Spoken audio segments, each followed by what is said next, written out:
Sahabat Nabi ini menyesal saat sakaratul maut. Setiap sholat subuh, Rasulullah selalu melihat Sa'ban. Ia tidak pernah absen dan selalu berada di saf kanan, dekat Rasulullah. Namun pada suatu subuh, Sa'ban tidak ada. Rasulullah menoleh. Para sahabat saling memandang. Ini bukan kebiasaan Sa'ban. Selesai sholat, Rasulullah bertanya, "Di mana Sa'ban? Aku tidak melihatnya hari ini." Tak ada yang tahu. Maka Rasulullah bersama para sahabat pergi ke rumah Sa'ban. Mereka berjalan dan terus berjalan. Dari setelah subuh hingga hampir zuhur barulah mereka sampai. Rasulullah terkejut. Ternyata rumah Sa'ban sangat jauh dari masjid. Rasulullah mengetuk pintu. Yang keluar adalah istri Sa'ban. Wajahnya terkejut melihat Rasulullah berdiri di depan rumahnya. Rasulullah bertanya lembut, "Di mana Sa'ban? Aku tidak melihatnya saat subuh." Dengan suara bergetar istrinya menjawab, "Wahai Rasulullah, Sa'ban telah wafat semalam dan telah kami kuburkan." Para sahabat terdiam, sebagian menangis.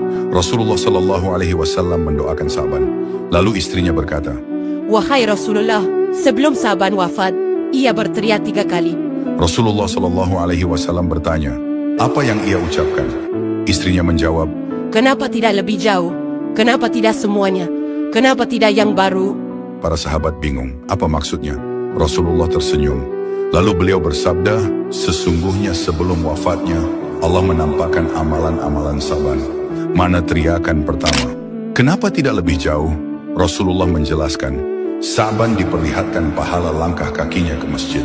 Setiap langkah dihitung pahala besar. Saat itu ia menyesal.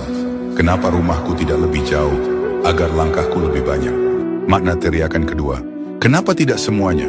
Rasulullah menjelaskan, Sa'ban diperlihatkan pahala karena di setiap perjalanan ke masjid, ia memberikan setengah bekal rotinya kepada pengemis di jalan. Ia menyesal, kenapa aku tidak memberikan semuanya?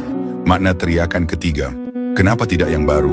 Rasulullah menjelaskan, Sa'ban biasa memakai 2 lapis pakaian, yang baru dan yang lama. Di jalan ia memberikan pakaian lamanya kepada orang miskin yang kedinginan. Saat pahala itu diperlihatkan, ia menyesal. Kenapa bukan pakaian baruku yang aku berikan?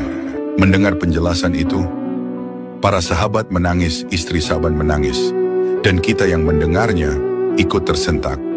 Orang yang kita kira biasa saja, ternyata menyesal karena tidak bisa memberi lebih banyak.